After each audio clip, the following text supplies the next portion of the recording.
past my skin. My views are viewed as ignorant, my truth always denied.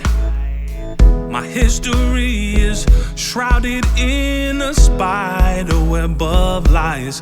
Isn't this America?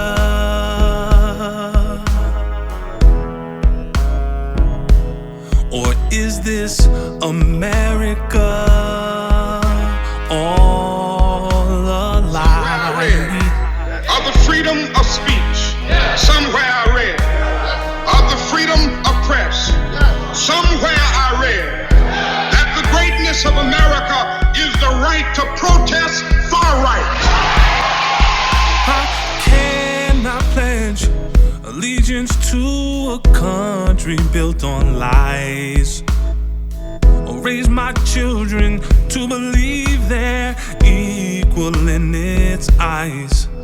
My leaders are assassinated for speaking their mind. So justice never tilts my way. I thought that she was blind. Isn't this America?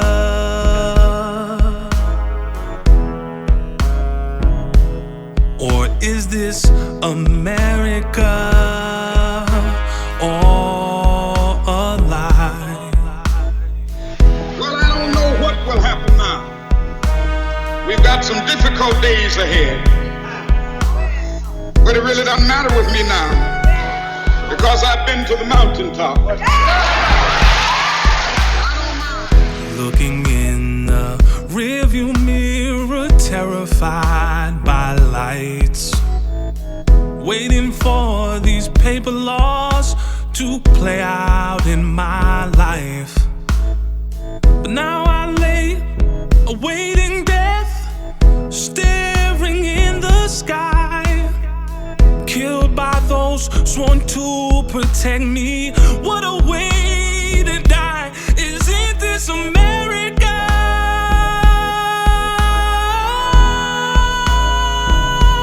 Or is this America all a lie?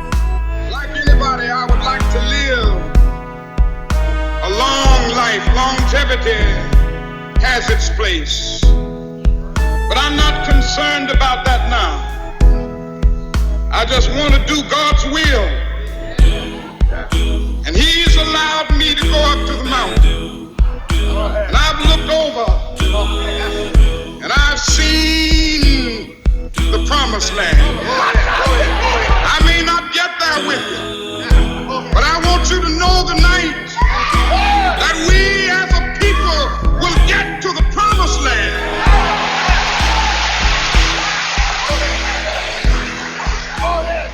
So I'm happy tonight. I'm not worried about anything. I'm not fearing any man. Mine eyes have seen the glory of the coming of the Lord.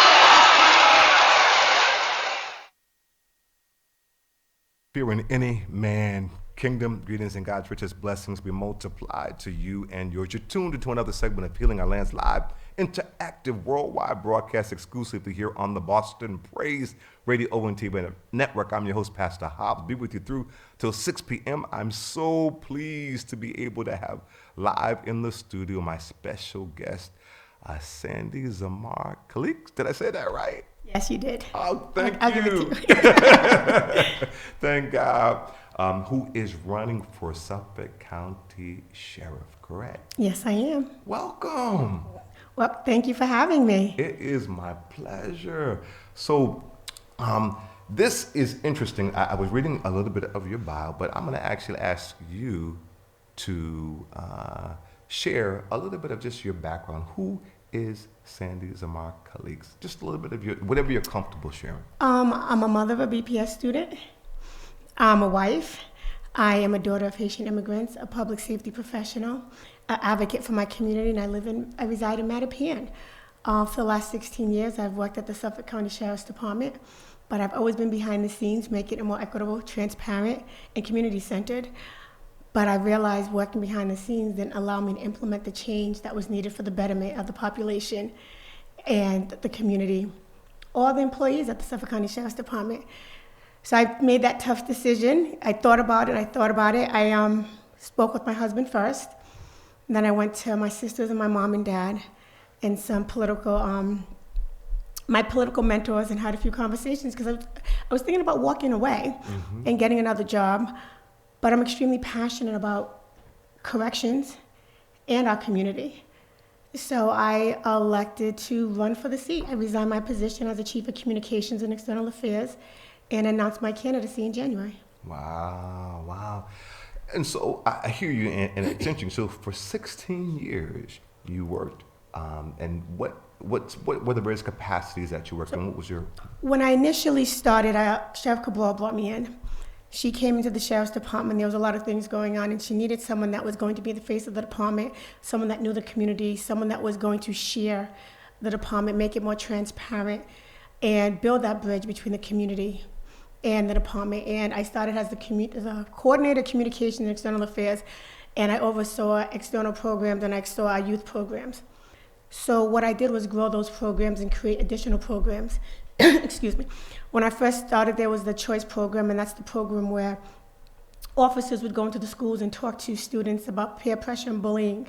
But what they didn't have was a curriculum, one that had presenters to come and talk about the trauma that our children are facing in school, to talk about food deprivation, to talk about BPS being an inclusion school so they could know to look for some of these things. So I created the curriculum. I also created an evaluation form so that we could evaluate them, so we could make sure that they were presenting one. I'd also actually go to the schools and just pop in to see how it was going. In addition to that, I created the summer enrichment program. Initially, what was proposed, I did not think it was proper enough for our babies. So it's for 11th and 12th graders in Suffolk County that are interested in law enforcement. And what I did was I thought of a way that they could become informed of every facet of law enforcement.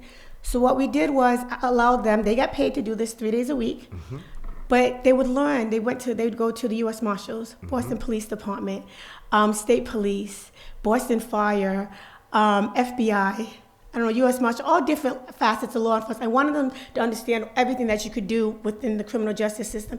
But in addition to that, we also added the civic engagement component where we had them meet the governor, meet the mayor, meet the DA, the attorney general, because I wanted to let them know that these people work for us and that their vote mattered, and I wanted them to have conversations.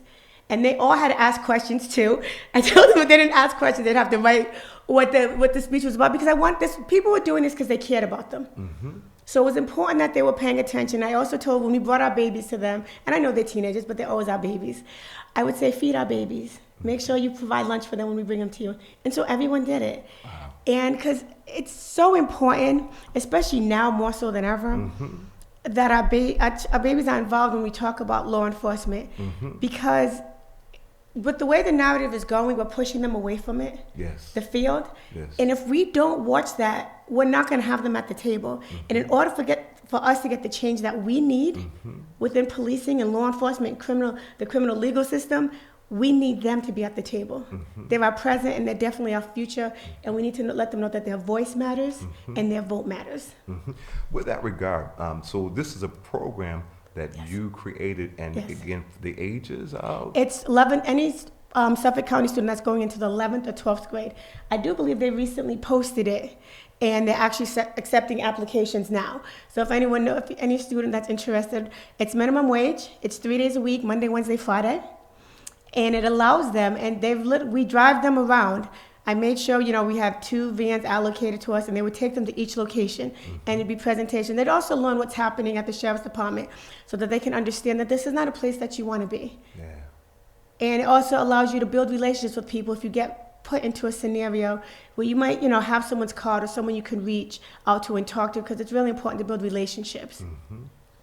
Wow. So the program this was a program that you created under the guise of, in your capacity, working in the Nashua County Jail?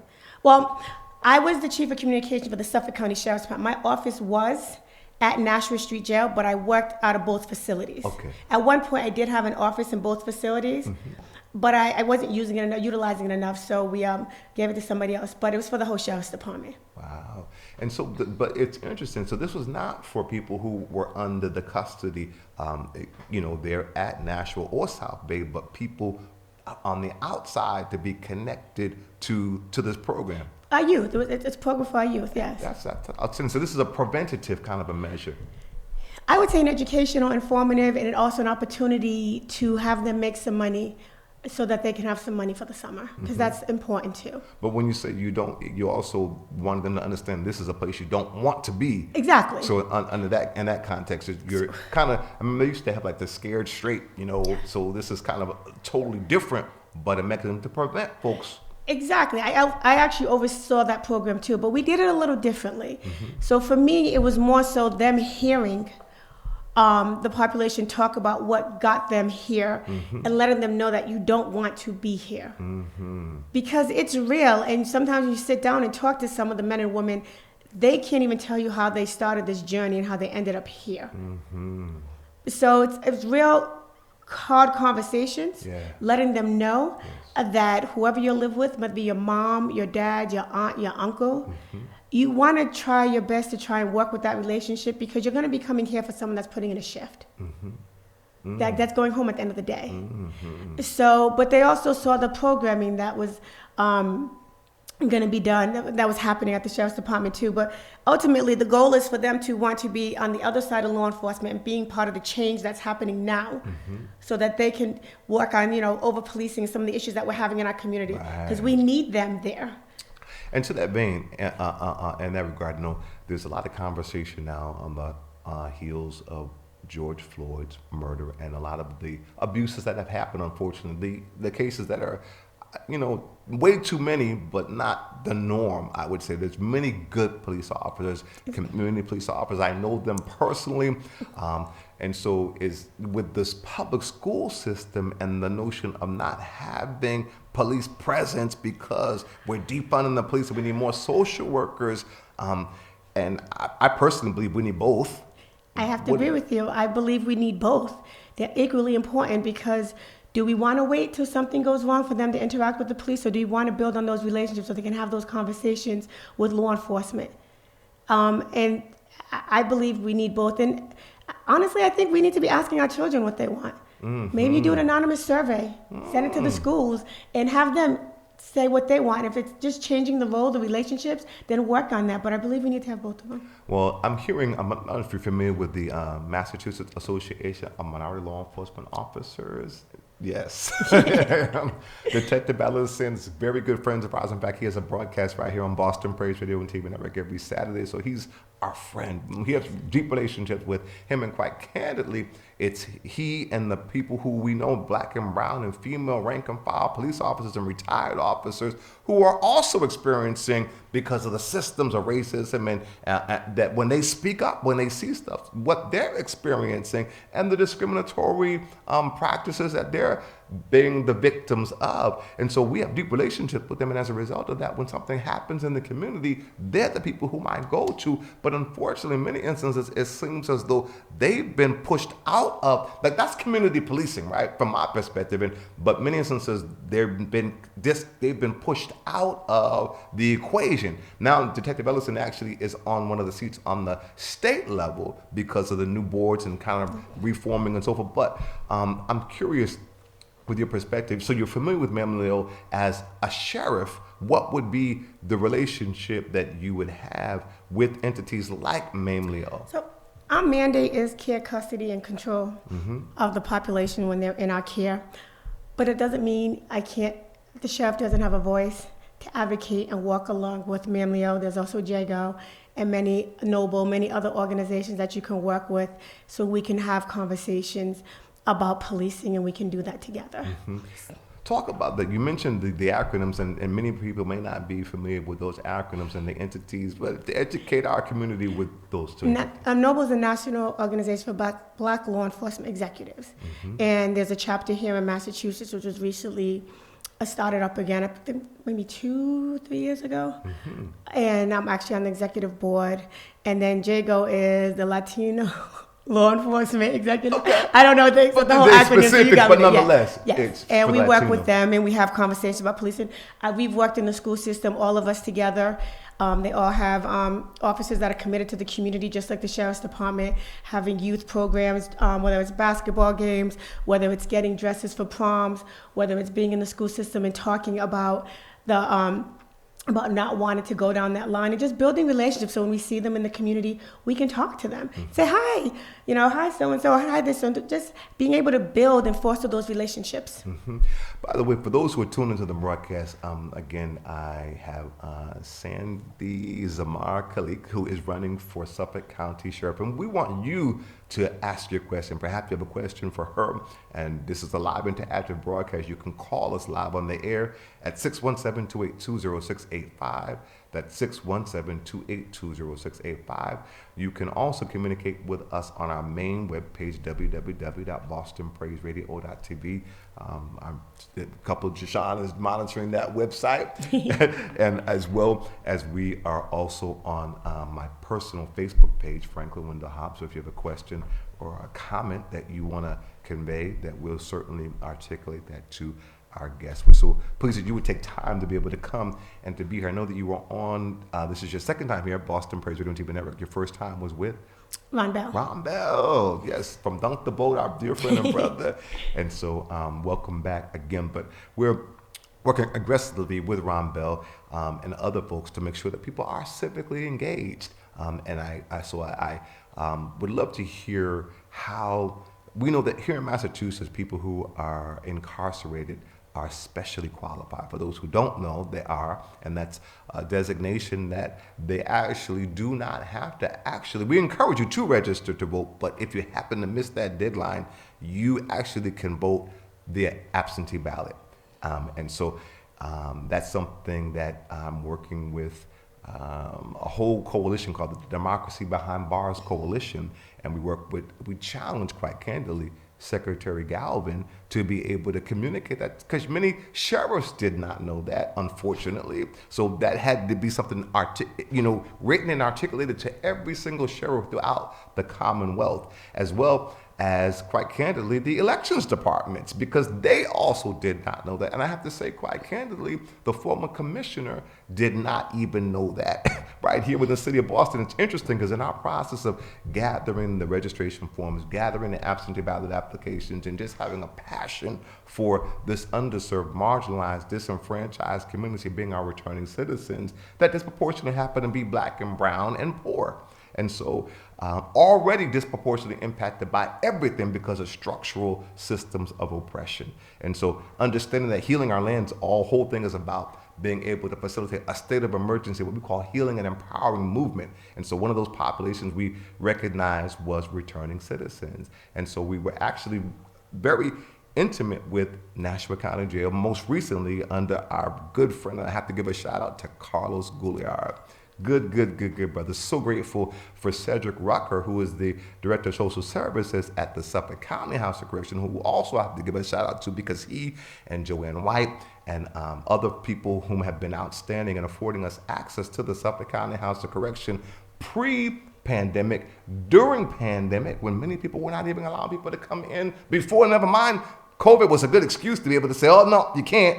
But I have to say, and giving props to Sheriff Tompkins, who is there now, the incumbent, who actually did allow us to come in, did give us access, and helped us to be able to,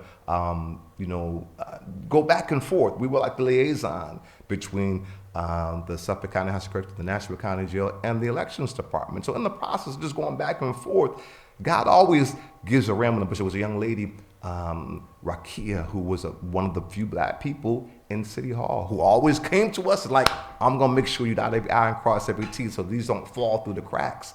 She happened to know in the small print on the back of the absentee ballot application that they were specially qualified. And it was in small print. And we raised it to that time. It was Commissioner Dion Irish, who is now, I think, in inspectional services, if that's still correct, under the Wu administration.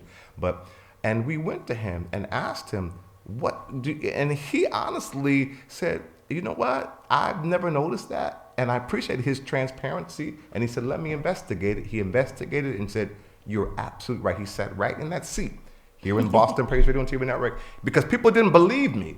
I was told by agencies who are funded to do voter that I was wrong, that was not the truth. And but he sat right there and said that yes, it's true. Let me see. This may be a caller that's trying to call. Let me just see. Boston Praise Radio and TV Network. Of course, it's not. Of course not. Just Sean, I'm gonna ask you if you can just ask Brother Eric if he could just monitor the phone. Thanks. So I appreciate his humility and transparency. We don't know everything. It's okay. No, we don't. You know what I'm saying? But when you don't, he was able to say, I did not know it. You're right. And yes, that is the truth. So we went on an aggressive campaign to make people, educate people that is in fact the case. Okay, now we know that that's the case. Even with that said, there still is no infrastructure in place for returning citizens to exercise that right to vote. So we have drafted with State Representative Nika El Ugardo legislation that actually, I believe, it passed the House. I believe it's now in the Senate, waiting to be passed, that will institutionalize this ballot box initiative that we're hopeful to implement at Nashua County Jail and the Suffolk County House of Correction. That will be an aggressive, almost opting out of the exercising your right to vote, where electronically the sheriff would communicate all those who are eligible. And at the Nashua County Jail, everyone's eligible, right? So that's an easy one. Exactly. But at the Suffolk County House of Correction, there are some who are serving felonies, and if you're actively serving a felony, that's the one exemption that you're not allowed to be able to exercise your right to vote. And in fact, if you do, you will incur another felony. And certainly that's not something that we want to do by mistake or, someone trying to exercise the right to vote. So this legislation is in process, and in the interim, they have ballot boxes that have happened very most recently in the last maybe 2 elections. I think it was the primary and the actual election for the mayor. So there's a ballot box. I don't know if it's still there at Nashua County Jail and the Suffolk County House of Correction. But with that said, that was progress. But it's really, those who are incarcerated, you know better than I know, they don't have liberty to just come into a back and fro to put that in the box. So while that seemed good, it's kind of window dressing because the ballot box initiative that we're talking about will actually, again, communicate the roster to the elections department. The elections department will then complete absentee ballot applications addressed to each returning citizen, put in a locked box that will be driven to the respective institutions, delivered to their door, just as we received mail-in applications during the election. That would be the same right that would happen for those who were in the care and custody, who were in the Suffolk County House of Correction or the Nashua County Jail. And they have to almost opt out. And we've discovered that many brothers and sisters, unfortunately, may be illiterate. And so even if you get it, you may not know how to complete it. So someone, who's a liaison or a case worker who we're working with to make sure that they know how to do that. And in addition, literature that's going to talk about the platforms of the respective candidates so you can make an informed decision with who you exercise your right to vote. Then that's collected up until 8 p.m. on election day, like everybody else has the right to do, and it will be delivered to the elections department, and we'll be able to quantify and qualify people who are actually participating, that we can replicate this as a model throughout the entire Commonwealth. So that's something that we're working with as we speak. And is that something that you would support as sheriff? Of course, I would support that. And I know it's an initiative that you said is just presented, but in order for an initiative to be successful, you have to put the manpower behind it. Yeah. And that I would do that. It would take having someone within each facility. Well, first, I would believe it take adding it to the intake for classification when they come in, and then making sure that there's someone that's specifically working at each facility, working with whatever agency, would that be you, to be the contact person to make sure that they're getting the information, they're getting their ballots and staying on top of things so that they can register. Mm-hmm. Outstanding. And with the Suffolk County House of Correction, back to the classification, and this would alleviate the problem that you just, that was going to pose, is that unfortunately right now there is no ability to be able, the people who are serving felonies and those who are serving misdemeanors are mixed together. And so sometimes the person who's incarcerated themselves, quite candidly, doesn't know if they are present, if it's what they're presently serving is a felony or if it's a misdemeanor. We literally had to go back and forth and say, okay, up until election day, this person, you can go ahead and process that one because in fact it's not a felony. But it's just much too complicated for us to have to do that the way that it stands, as opposed to, as you're saying, classification upon coming in. Exactly. And that way people are clear on what the charges are when the individual is coming in. Yes. Yes. He's checking the call. So that's outstanding. And so civic engagement, I know Sheriff Tompkins also did a What a Difference a DA Makes, and actually brought the candidates into the House of Correction.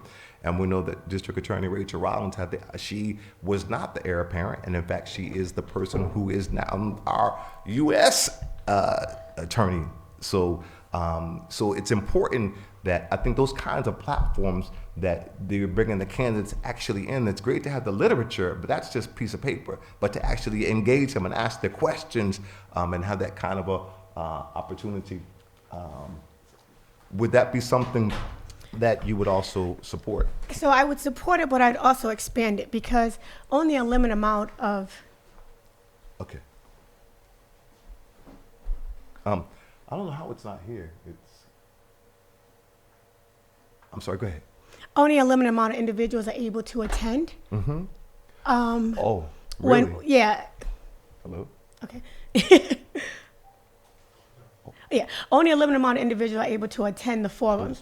So what would make a little bit more sense is to also record it and actually being able to play it within the unit so that everyone can be aware of their choices, so that we can open up with that, we could have them at different times of the day, have individuals, whether we go to contact visits or find a way so that the entire population would be able to see the forum so that they can make their decisions too based on questions that they have posed.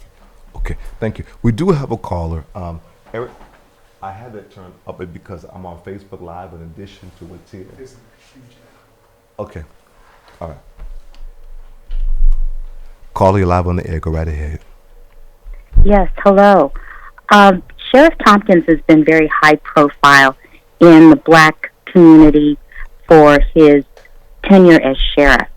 I'd be interested in hearing your thoughts about how your campaign differs from his, and if you are elected, how you will administer the Suffolk County Sheriff's Department in a way that would improve the lives of those who are incarcerated. So, thank you. That's a wonderful question. When we're talking about my campaign, and I know he's been visible, I plan on running a strong grassroots campaign, meeting individuals where they're at, meeting voters where they're at. I've been able within the last, I've already submitted over hundreds of signature sheets because I've been out in the community. And within the last couple months, I've raised a little over $50,000. So that's just by being out there talking to people and individuals that are aware of me and aware of my record within the community. And what was the second question? Oh, how to be different? So when we talk about the difference, and I cannot take that away from the Suffolk County Sheriff's Department, they do have a lot of programming, but where they're failing or falling short is we're not assessing the programs to see what's working and what's not. I would want to assess the programs so we can see what's working, what's not. In addition to that, I'd want to implement some evidence-based training that we know that is working. Also, I'd want to implement evidence-based implicit, explicit bias training within our academy because we do not have that right now. And it's really important that people are aware of their biases, especially while working with an underserved population. So those are some of the things that I would do differently. Thank you very much. You're welcome. I appreciate your thoughts. Thank you for calling. Thank you, caller. There you go. And again, 617-282-0685. If you have a question for myself or for our guest, Sandy Zamor, Calixte, who's running for Suffolk County Sheriff, we would love to hear from you. You can also communicate your question on Facebook, Franklin Wendell Hobbs, my personal Facebook page, or on our main webpage, www.bostonpraiseradio.tv. Finally, if you're listening to this broadcast and you are perhaps incarcerated, you can write us at 670 Washington Street, Dorchester, Mass. And even if we need to get the question to Miss You can say Sandy. Sandy. Just call me Sandy. I got the two last names, so just call me Sandy. Okay. And I'd be welcome to come back and answer some of the questions if they send them in. Thank you so much. It's so important. This broadcast, I tell you, it's really interesting. Many people know Brother Eric, who is 5 years he was incarcerated, and he tuned into this broadcast. Many people, that's the one mechanism that they have is a radio, and that radio is like their lifeline to inspiration, to information. And Brother Eric, literally for 5 years, he wrote us. We knew him for 5 years before we actually met him. And one of the wonderful things about him is that when he got out, he came here and he stayed here. It's wonderful. And now he's doing tremendous. He's actually not just employed, but he's actually in a position to actually help hire many returning citizens, many people in general. So the insight and the wisdom and he serves on the community advisory board for the Office of Returning Citizens, and just is a very productive contributing citizen to society. And so, but it was all, the connection was this broadcast, and so it works. And I see many people, the music, their letters are read on the air, so they have a voice, and they're able to be heard on the air. They're able to build relationships. They're able to be connected to resources. One of the other things that I had the opportunity to participate in is doing the resource, resource fair, for lack of better words. When people are getting ready to be released, they have the what do you call it? You talking about the resource fairs for employment? For returning citizens, when they're getting ready to leave, they'll have agencies that come inside, both Nashua as well as Suffolk County House of Correction, and people who are getting ready to be released have the opportunity to talk to these respective agencies and learn their services and programs and so forth. So you. No, I just wonder what it was called. I don't recall what it's called, because the problem is we don't even keep tabs so we can know how many of those individuals actually get the jobs and actually keep them and how long we keep them. So because of the mandate of us being care, custody, and control, but we have to do better beyond the mandate. Yeah. And we have to follow people, so we have to build relationships with agencies for continuum of care. Yeah. And that's whether we have to have just build alliances, build relationships, and have an advisory board and continually talk to agencies and have them at the table, so that we're able to understand what we're doing, what we're doing right, and what we're doing wrong. And I love that. I love the research piece, the quantitative, qualitative, measurable outcomes, because we have tremendous resources. Here in Massachusetts, this is the educational mecca of the world. Exactly. And it's just so unfortunate that we're not maximizing those resources. And I think, again, because many people don't want, let's just be clear, it becomes politics, it becomes a lot of other kind of things. So we have an opportunity to really do some real systems change that we're going to see seismic differences in terms of outcomes. And so I love the research component, even as it relates to agencies, because what I have found is, as a person who's tried to utilize services or connect people to services, that people, the more money you have this propaganda machine. You can crank out the grants and the flyers, and by the time the person goes to the agency, now it may not even be in existence, it may be obsolete, or you just do this vicious cycle where they go all the boxes to be able to do an intake and then do a referral that they meet the criteria of their funders, but you're not meeting the needs of the people who you're supposed to be serving. Exactly. And that's why we have to make sure that whether it's through an advisory board, a 501(c)(3) that we were supposed to start, it's been probably about a decade, and it has not been established yet at the Sheriff's Department. Oh, really? We have to make sure we get those things done, so that we're able to make sure what we're doing is the individual actually being successful. Because that's the goal. Yes. That individuals are successful, and we're not just having programs and we're not knowing if they're working. Mm-hmm. And one of the major things we know that people coming out of incarceration need is stable, healthy housing. Exactly.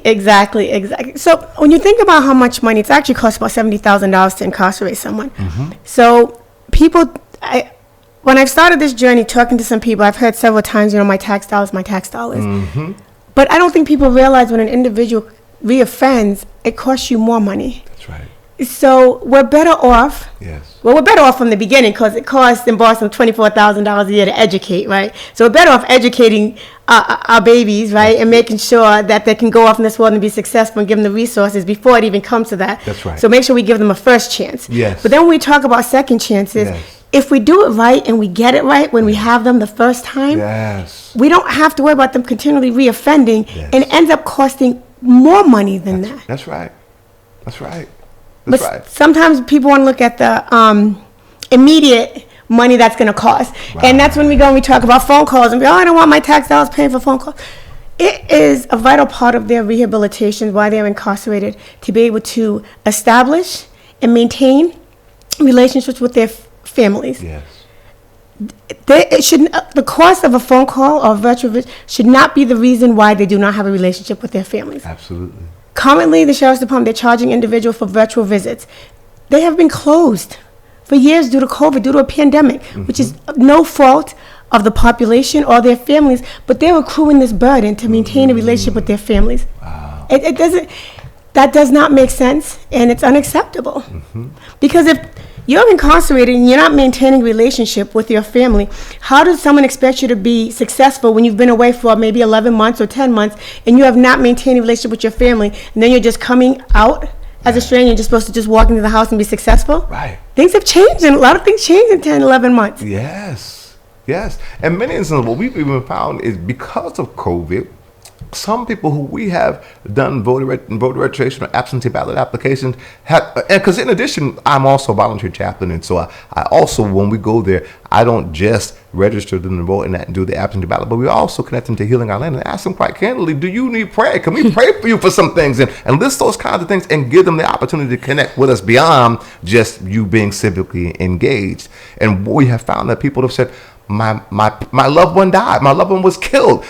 And I couldn't even grieve because they're there. And not only that, but now my connection to housing and whatever is now gone. I'm now homeless. Exactly.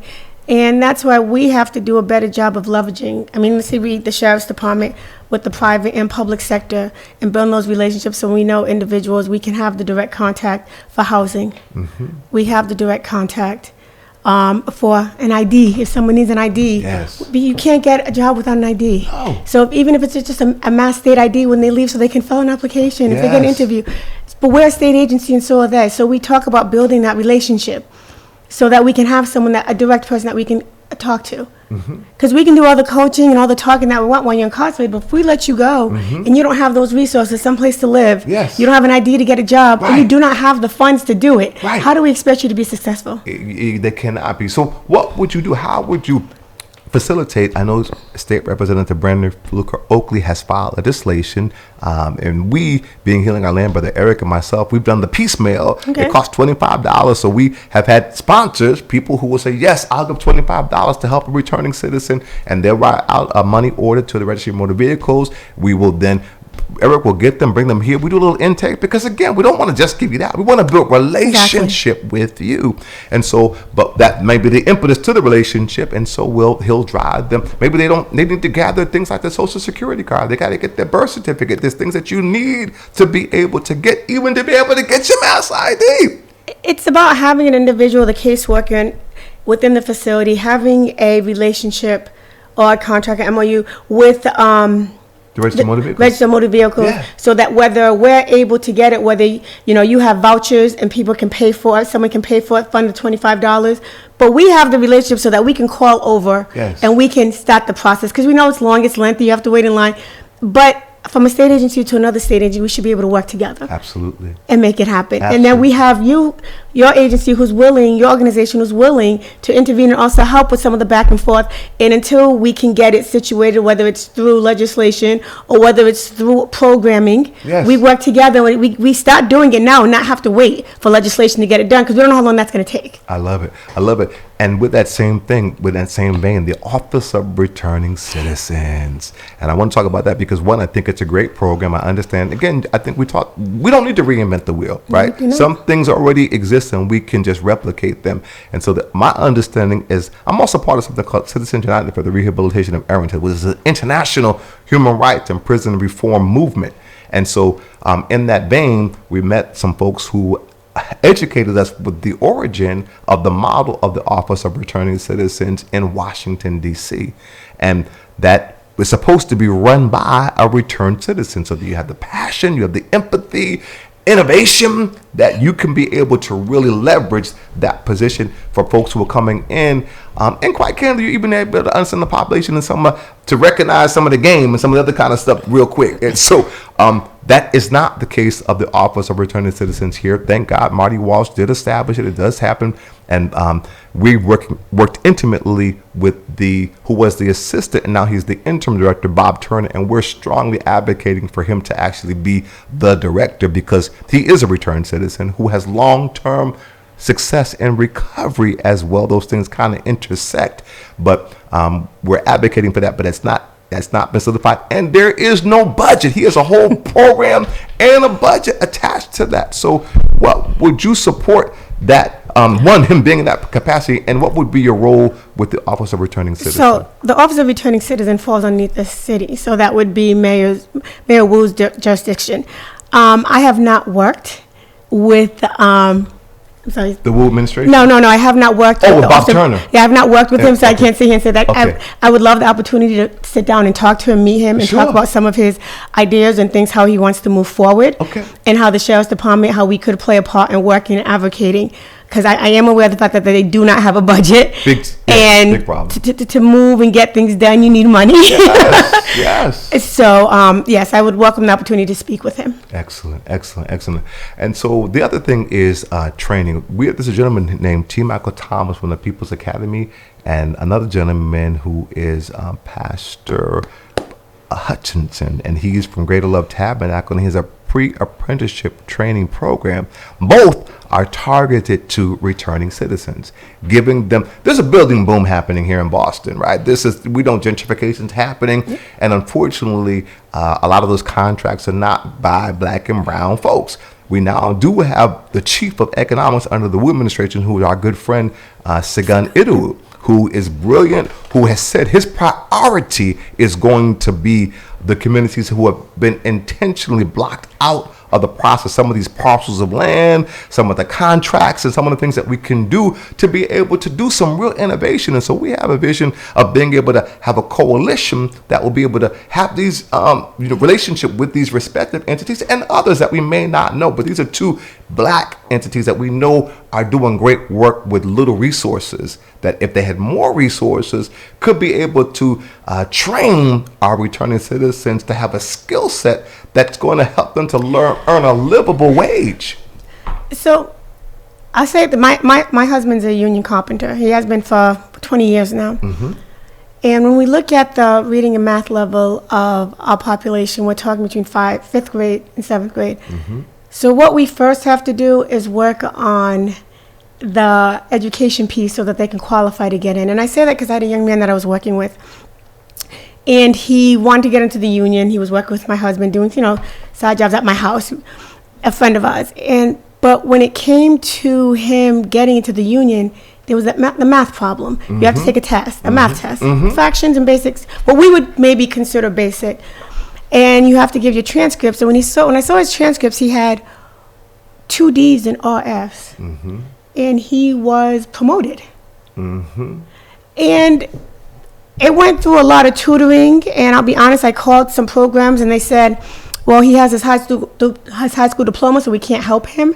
And I said, I need you to act like he doesn't, because he shouldn't. Because he's not there educationally. He's not there. He needs help. Mm-hmm. And I found a program that helped him, and but he still struggled with the math. So we would have to work, because when we're talking about electrician, a carpenter, a plumber, there's mathematics in all of them. Not everyone can, and you got to know how to read a tape. You got to be able to do fractions. You got to know how to cut it. So we have to do better with working with the education component for those before they become incarcerated, so that those that do not can also qualify for those jobs. Mm-hmm. And then for those within the care of the Suffolk County Sheriff's Department, so that they can actually be successful and not get on the job and then realize we have not helped them enough or got them where they need to be, so they only last a couple weeks. Right. Well said. I appreciate that. And with that said, in those things in place, partnering with these agencies that you're talking about, faith-based, as well as these entities that can be able to help you to have the skill set that you then now are in a position. Because many times they've said the reason why we're not hiring or doing contracts with black folks because they're not qualified, which we know is simply not the truth. It's not the truth. And so we need, so now we have an opportunity to really be able to qualify them, train them, and to have them be connected to these contracts to really, some of these parcels of land, talk about restorative justice. Can you imagine returned citizens having the skill set to create, and we have a vision for something like a 4-star hotel. Exactly. I mean, it's and maybe have a block of rooms that they live there, and they've got all the services in place to be able to be trained under seasoned veterans long term with a tailored program for each of them, that when you come out of this, all you focus on is being successful in this program with excellence. And when you come out of this program, all we asking for you to do is to give back. And when we talk about it, we're looking at construction. It's not a job, that's a career. It's a 6-figure career. Thank you. Yes, it is. Thank you for the distinction. Listen, absolutely. With no school debt. Right. And there's that, right? Yes. Yes. And it's a trade that allows you to do side jobs. Yes. I can speak on the Carpenters Union. They can take classes in the evening and excel and get their license and do other things that they want to do at the school. So I encourage our people, because there are plenty of us that can do it. There were some that are incarcerated now, and there are some in our community. Right. But we have to be able to get on those jobs. It's true. And so with T. Michael Thomas, his specific expertise is copper. This bracelet that I have is a gift from him, but he does, all buildings need copper, right? Mm-hmm. Copper is a specific trade that is really very in high demand. So he's one of the only black coppersmith that teaches people how do you fabricate, how do you use all the copper for buildings, for roofs, and for all the things within the building. And so it's a specific little niche that T. Michael Thomas is specifically, and he's just recently gotten some space, I think, on Warren Street, and it's been a long time. But again, this is a brother who is wanting specifically to work with returned citizens and give them this unique skill set to be able to participate in this building boom. And so it's just, again, those relationships that we're trying to partner with the sheriff's departments. Well, then that's why you create an advisory board. Mm-hmm. And you put some of the people we're talking about that are committed to the community, that have resources of the community. And whether we meet monthly or quarterly, and we have those conversations, and we think about what's working, what's not working, what can we implement, what can we not. So, the sheriff's department doesn't currently have one. Right. The sheriff's department does not. The Office of Returning Citizens has one, and I so appreciate that, because even oftentimes people who are on community advisory boards, let's be very clear, some of them are just rubber stamps, where you get people on there who genuinely are passionate about, but it's just the mechanism to rubber stamp what is, the status quo already has in place. No, we need an advisory board so we can talk about the education piece, mental health. Yeah. Someone from mental health, someone from faith-based, someone that's been incarcerated, someone from the community, someone from the private sector, someone talk about youth. Yeah. So we need all different aspects so we can talk about it. But again, I'm a numbers person, right? So we have to see what we're producing. I want to look to see what is my advisory board. What are we bringing to the table? The resources that you're bringing. Again, I don't need to reinvent the wheel. Right. If you know of a program that's working in another state, and it's been tested, it's working. So then we talk about that. We talk about implementing that. I mean, I don't have to create it. Right. I just want to make sure people leave successfully and don't come back. Sure. We have literally, believe it or not, 7 minutes. Really? You see how fast that flew? It did. 7 minutes left, and so again, you people who are tuned in, you have an opportunity to give us a call, 617-282-0685. Write us at 670 Washington Street, Dorchester, Mass. 02124, and we will get to Sandy, and she will be able to respond to those questions, as well as if you're on our main web page. Nobody on the main web page communicating, okay? As well as those who are on Facebook. This hopefully will not be the last time that we engage you. You're welcome here, but I want to thank you for your candidacy. I think we constantly have to push. Again, I do celebrate the leadership and some of the innovation that Sheriff Tompkins has done working with us to allow us, that I see is in stark contrast to what people are experiencing in some houses of correction throughout the Commonwealth. With that said, I also know that we can do so much more. We really can. We can do so much more. And again, this was a hard decision. And I do have a lot of respect for Sheriff Tompkins, but this is not about him. It's not about me. It's about my platform, what I want to implement. I've been behind the scenes advocating, making suggestions. I no longer want to be behind the scenes advocating, but I want to be implementing solutions. I have the record in the community. I have the record at the Suffolk County Sheriff's Department to get the work done. And I want to get in there and build a sheriff's department that people want to replicate. One, that people are leaving successfully. One, that the employees are happy to be a part of. And one that the community can say that it's community centered and it's transparent. Yeah. We're having conversations. Sandy's approachable. Yes. So, because their voice matters, their voice counts. Yes. And we may not be able to give and do everything, but it's important that we listen. Yes. And it's important that we look at things from a different lens, and that's so important. And it's important that we answer phone calls and we talked about those hard conversations that you might not want to have, but everyone deserves a response. And that's how I plan on leading the Sheriff's Department when I win. Okay, all right. Because we're opening up and I'm going to be on these streets. Everyone's going to see me. Everyone's going to hear about me.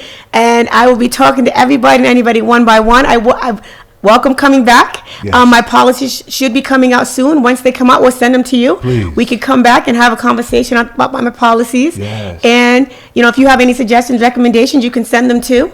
But it seems like we're on the same page with a lot of things. It does. So for one who might want to be able to support your campaign, know more about your campaign, we've got a caller. Okay, we have a caller. Get them on before we go. Caller, you're live on the air. Go right ahead. Good afternoon. This is your best friend, Samuel. Hey, Samuel. Thanks for calling in. Good. I just wanted to speak with Sandy for a minute and tell her that I'm really impressed with her ideas and her solutions and her responses to the questions. Thank you. But I'm going to be selfish for a minute. Okay. And I'm going to ask her if she will remember this interview and the ideas that you've expressed and your knowledge of everything that's going on with returning citizens, and maybe find a spot for you if she does get elected on one of her cabinets or boards. So, And how would she feel about that? I will remember this conversation. I hold me accountable for this conversation. And yes, we can have conversations on how we can move forward in unison. And because I do not act like I can do this by myself, I cannot. Everyone plays a piece to the puzzle, and I believe in that. Yes. And if we have the same sound ideas and visions, and we can move forward successfully together, then let's do it. Thank you. All right. Glad to hear that. Thank you, Samuel. Good luck with your campaign. Thank you so much. All right. Bye-bye. Bye-bye. Wow. So that I appreciate that he never actually calls him, but he does know my passion and commitment to doing this, and so it is about relationships and it's about outcomes. Exactly. And impact. That's the most the outcomes, and that's the most important thing. Yes. That is the most important thing, is the outcome. Yes. So you had asked me before if anyone wants to join my campaign. It's sandyforsheriff.com. It's a busy season. There are a lot of races, so we could use the additional help, the volunteers, and also to be successful. I am going up against an incumbent who's been there for 9 years. Although I've been doing very well in terms of fundraising, but I want to continue to run a strong grassroots campaign. So for those of you that would be so kind to donate, again, sandyforsheriff.com. Everything and anything counts. I'm not looking for the people to max out for $1,000, even though it'd be nice. But I will continue on this journey, and we will have a sheriff that will get things done, because we can do better. We must do better, and Sandy, as your sheriff, will do better. I am really pleased that you would take time to be up, and I so appreciate your platform, and we're excited about the possibilities of really what we can do. We have a new mayor. We've got new leadership underneath her. People like Sagan, and the whole economic piece is such a huge variable. It is, and if we all work together on this, the things we can achieve will be remarkable. But it can be done, but we just got to be willing to do it and committed. And I know I have the vision, the passion, And just the drive. I mean, I could have walked away from this. I've been offered other jobs, but no, this is where my heart is. Yes, yes, yes. Again, thank you so much, Sandy Zamor Calixte, running for Suffolk County Sheriff. I thank you, and I thank you, our listening and viewing audience, for being with us. We're going to pause for a moment and go to our station ID, and I will be back on the other side of the top of the hour for part 2 of Healing Our Land's broadcast. Again, thank you so much, Sandy. Thank you for having me. You're welcome. All we say to America is be true to what you said on paper. I wish that I could freely dream and be judged from within, hunted by a power that cannot see past my skin. My views are viewed as ignorant, my truth always denied.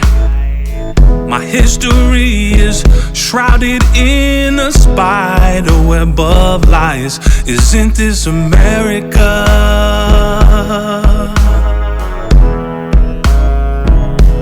Or is this America all a lie?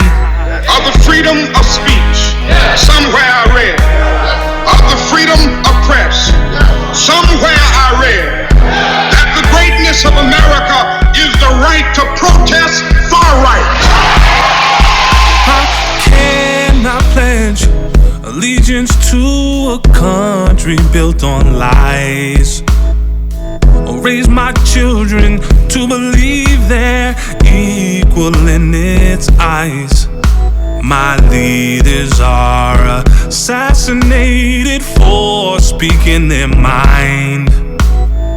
So justice never tilts my way. I thought that she was blind. Isn't this America?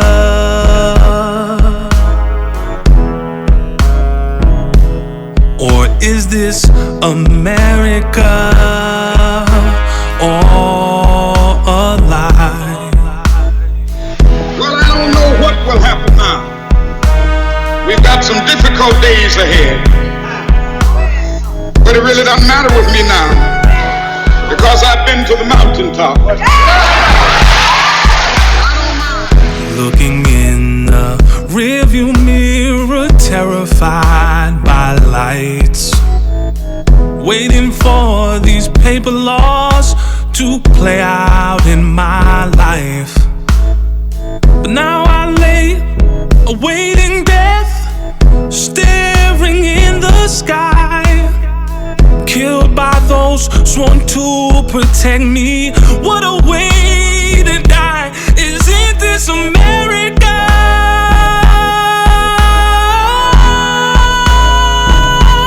Or is this America all a lie? Like anybody, I would like to live a long life. Longevity has its place. But I'm not concerned about that now. I just want to do God's will. And He's allowed me to go up to the mountain. And I've looked over and I've seen the promised land. I may not get there with you, but I want you to know tonight that we as a people will get to the promised land.